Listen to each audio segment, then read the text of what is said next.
Kindat-kindat tanggap po. Kain na tayo mga idol.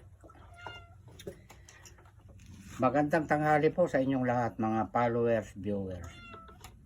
Uuwi na sana ako. Kaya lang, hindi ako pinayagan ni Tata Roy na hindi kakain sa kanila.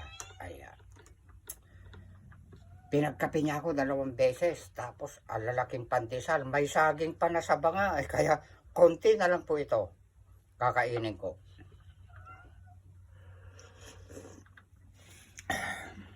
Napa.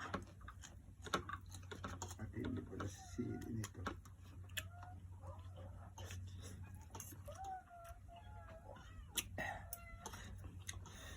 Mainit.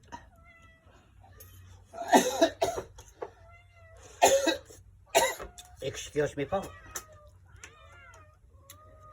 Alam niyo mga idol, napakaganda ipinayo sa akin ni Tata Roy. Doon sa lupain ng aking amo, si Engineer Lauro Pangilinan.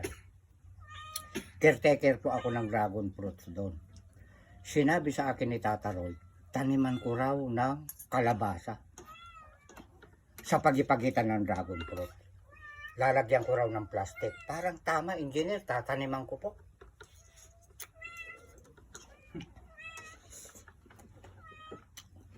Siya ang magiging advisor ko kung paano ko pabubungahan din ng hitik na hitik. Ilabay mong direct. Oh, nagaduti karne na, apo na eh. Dapat taba-taba na. Mukha yatang pinili mo na yung mga sahog direct ha. Hindi po. Shout out kay Tata Roy.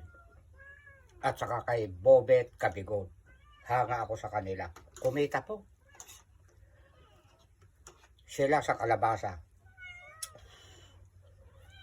Pwedeng utangan. Joke lang po. Ikat mo na, love.